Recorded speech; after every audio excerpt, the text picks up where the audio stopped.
Kannapa, the hunter. This is a beautiful story on Lord Shiva and his devotee, Nayanar, who was one of the 63 Nayanmars.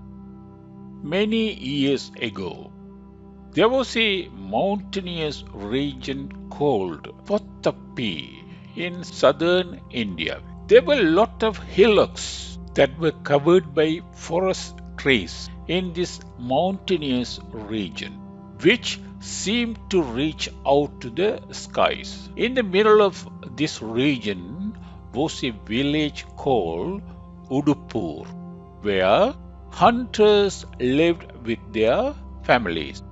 The chieftain of the hunting community was Nahan. His wife was Tattai. The couple was childless for many years. This grieved them a lot, and they appealed to Lord Muruga.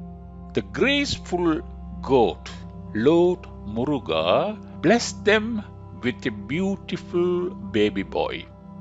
Since the baby was fat and chubby at birth, they named it Tinnan, which means the strong and sturdy one, and brought it up with much love.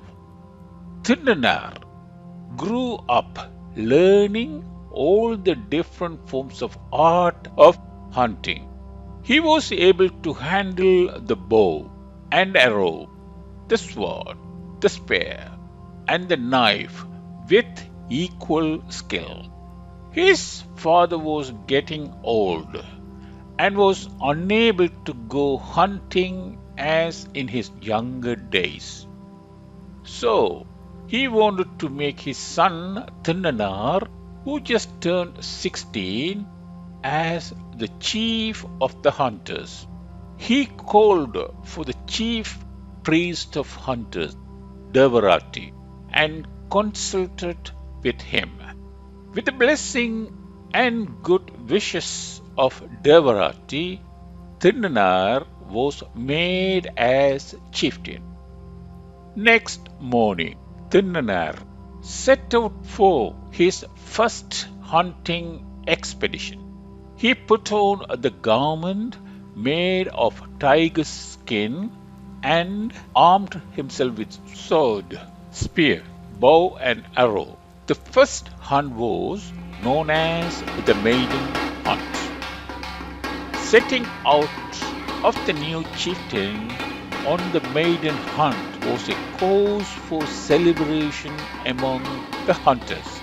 The hunters and their womenfolk were dressed gaily, playing their native musical instrument. They danced, sang, and feasting happily.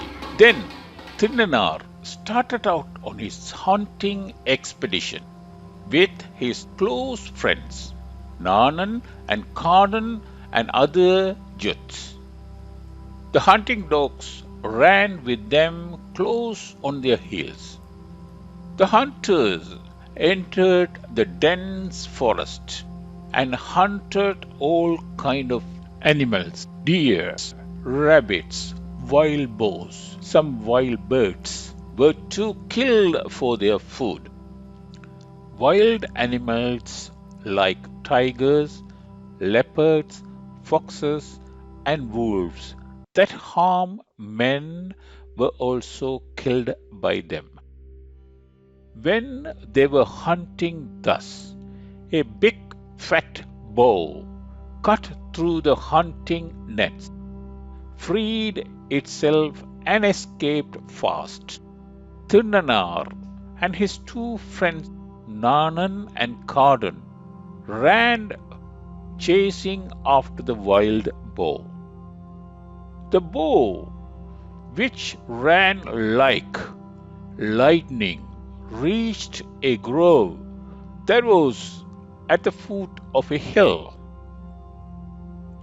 It hid behind a tree, while both Nanan and Kardan stood exhausted. Tinnanar alone reached it bravely and killed it with a sword. His friends praised him for his brave act. Then they addressed Nayanar and said, "Chief, we have come very far from our village. We all are very thirsty and hungry. We shall roast this boar, eat it, satiate our hunger, quench our thirst, and then return home." "Oh, yes, we will do that. But then, where shall we go for water?" asked Nayanar. "There's a large hillock beyond the grove over there. At the foot of the hillocks runs the river Ponmuhali," replied Carden. "All right, we shall go there, and you carry the bow there," Nayanar ordered and walked ahead. Nanan and Carden walked towards the river bank carrying the bow.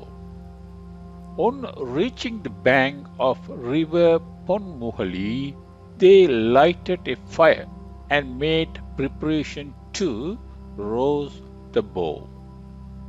Nayanar was attracted by the beauty of the river Ponmuhali, which bubbled past. On the bank of the river, farther away, was a pretty hillock covered with green trees. Nayanar expressed his desire to go and see the hillock. "You have well said, Chief. That hill is known as Tirukalasthi, where Lord Shiva resides in the form of Sivalinga. Let us worship him who is known here as Kudumithavar," answered Nanan. On hearing this, Nayanar's heart was filled with a sort of strange, unexplainable eagerness and radiance. He was impatient to go and see Kudumithavar immediately. He ordered Carden to roast and season the bow and addressed Nanan and said, "Nana, take me to the place where Kudumithavar is." With Nanan leading the way, Nayanar followed, climbing the hill rapidly. While Nayanar climbed up and up over the hill, his heart was filled with love for the Lord. With all his links to the world being severed one by one, he seemed an embodiment of love. With Nanan preceding and his love and God leading him, Nayanar climbed the hill rapidly. On reaching the hill summit, he saw Kudumithavar, that is, Lord Shiva in the form of Sivalinga. The beautiful sight made him forget everything else. He forgets himself. The friend stands in beside him and the world around him. He became unaware of everything around him. Overjoyed on seeing the Lord, he embraced the Sivalinga and danced and sang with happiness. Suddenly, a thought stopped him and made him to worry. The Lord resides alone here in this dense jungle, where wild animals like elephant, leopard, tiger, wolf, and fox too live. Many dangers await him in this wild forest.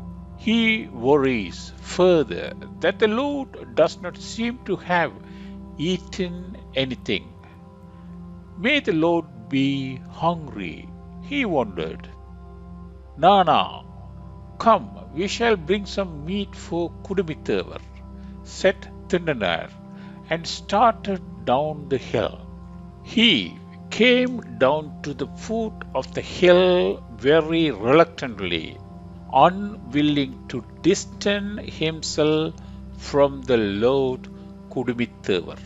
Carden had chopped the bow into small pieces, seasoned them, cooked them, and had them all ready to eat. Not wasting even a minute, Nayanar picked up the meat pieces with the sharp point of his arrow and cooked them over the fire again. Then he bit on the pieces of meat, tasted them, and selected the tastiest and tenderest of them. He then gathered them on a large teak leaf. He plucked some wild flowers and inserted them in his hair. He waded into the river Ponmuhali and filled his mouth with clean water. With a bow in one hand and the meat wrapped up by leaves in the other hand, he climbed up the hill swiftly.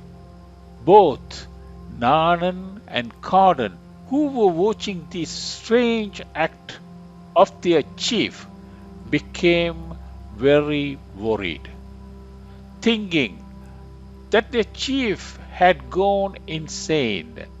They left for their village to inform Nayanar's father.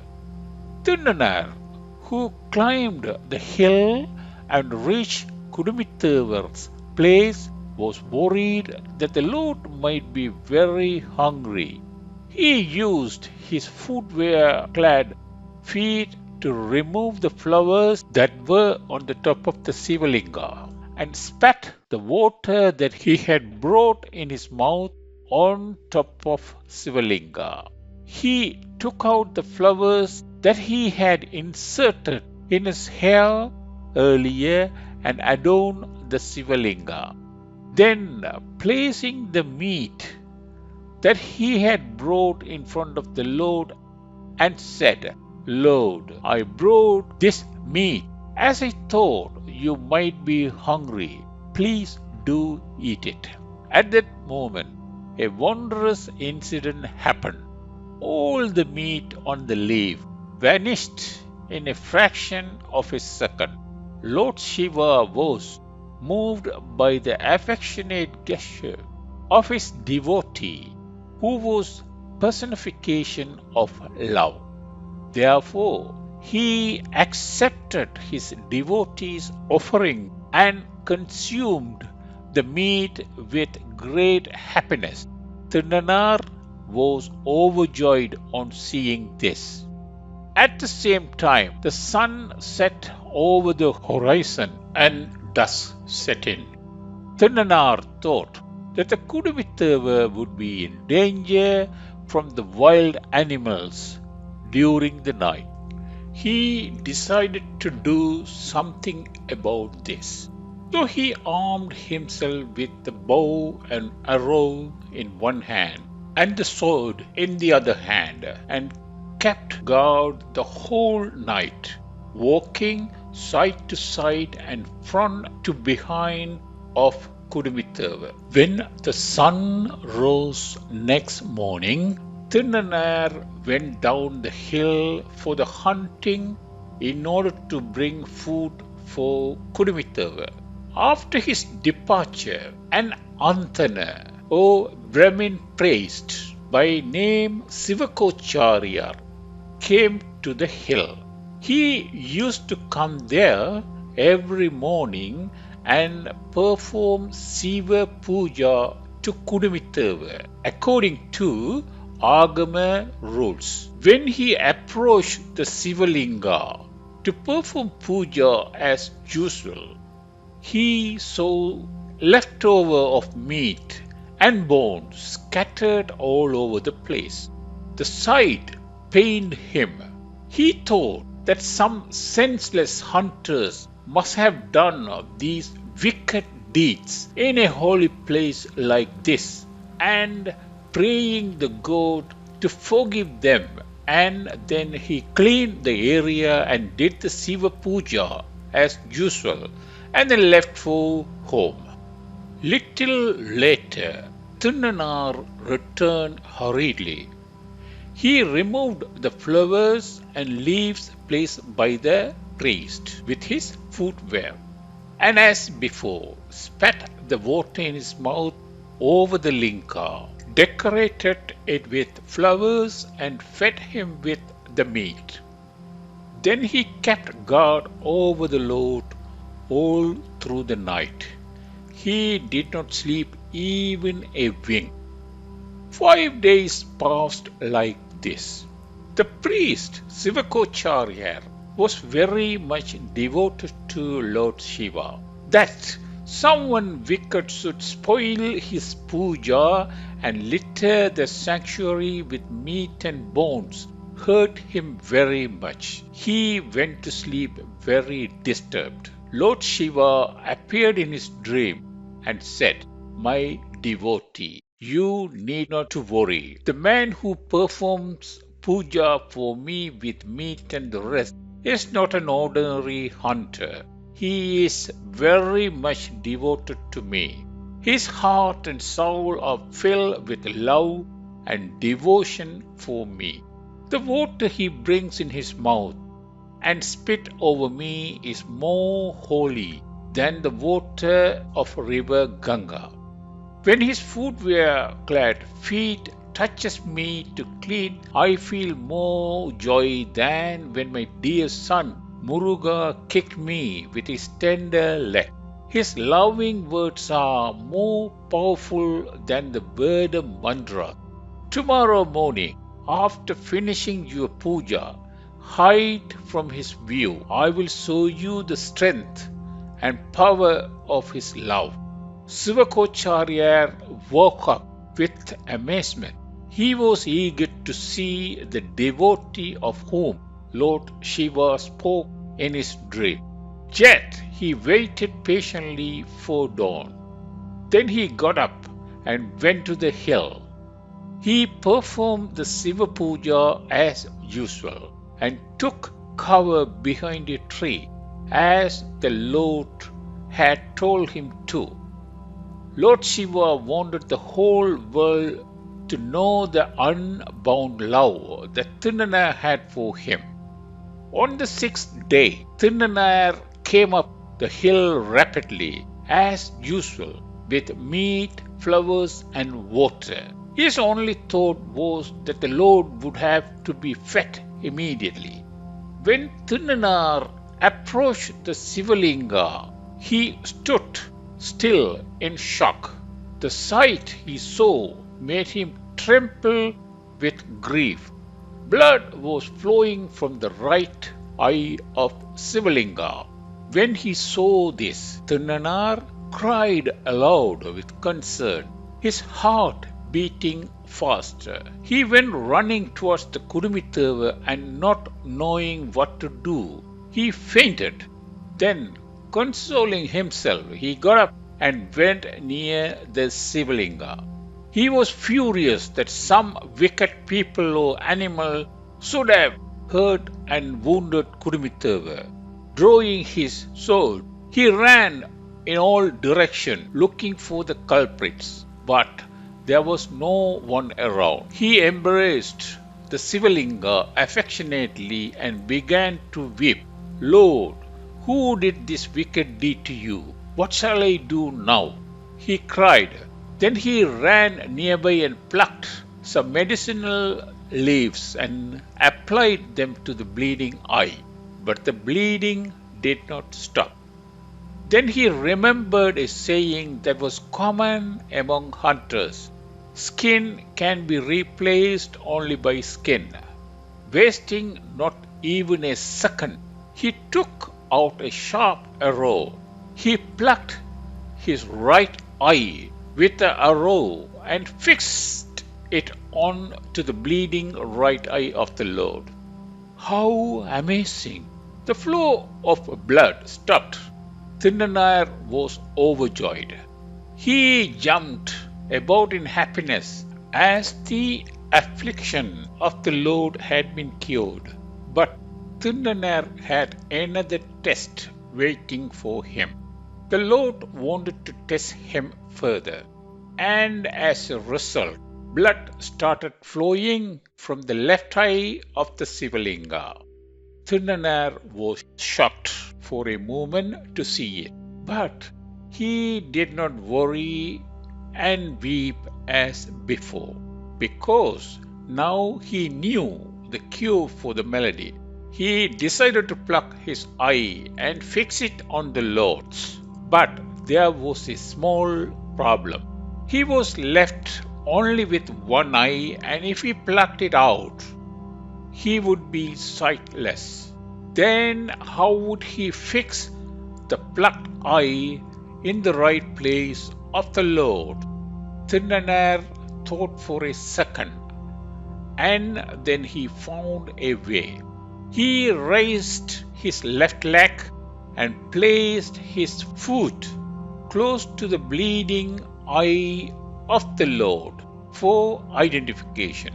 Then, taking his sharp arrow out, he began to dig and pluck his left eye. The Andanar Sivakocharya's heart began to tremble on seeing this blood-curdling scene. His hair stood on end, uttering the Lord's name, Shiva Shiva, Shiva Shiva. He joined his hands in prayer.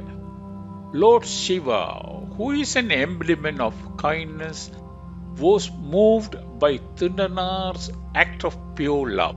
The next instant, he extended his hand from within the Sivalinga. Lord Shiva's hand held onto Nayanar's poised hand. "Stop, Kannapa, stop! My ardent devotee, stop, Kannapa," said Lord Shiva in his thunderous voice.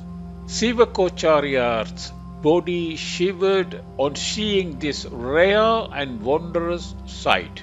Coming out and uttering the Lord's name, Om Namah Shivaya, Om Namah Shivaya, he lifted his hand above his head and worshipped the Lord and his great devotee. Devas showered flowers from the skies. The Sivaganas chanted, Hara Hara Shiva Shiva, Hara Hara Shiva Shiva, in accompaniment. "Kannapa, I am moved by your devotion. Henceforth, you will remain on my right side as my personal guard forever," said the Lord. Shiva affectionately unified Nayanar with himself. From then on, Nayanar came to be known as Kannapa Nayanar. Kannapa Nayanar had expressed his love for the Lord through very difficult feats. Feats were not easily possible for any of the Lord Shiva's devotees, and he had achieved this in mere 6 days and had attained the lotus feet of Lord Shiva. Many poets have sung in praise of his rare feat. Ways and means that considered unholy, dirty, and ugly by our Hinduism were handled with love by Kannapa Nayanar, and therefore he was able to receive God's blessing. Though he was a hunter by birth and illiterate, his heart and soul were filled with pure love for Lord Shiva. This was the reason why he was graced with God's love so soon. Note, the place where Kannapa Nayanar worshipped Lord Shiva is presently known as Sri Kalagasti, a popular pilgrimage center. This place, where thousands flock to worship Lord Shiva is close to Tirupati, a famous pilgrimage center of Lord Vishnu. Sri Kalasti, also known as Dakshina Kasi, as of today's fully commercialized environment. However, please note the hill and the river in the background.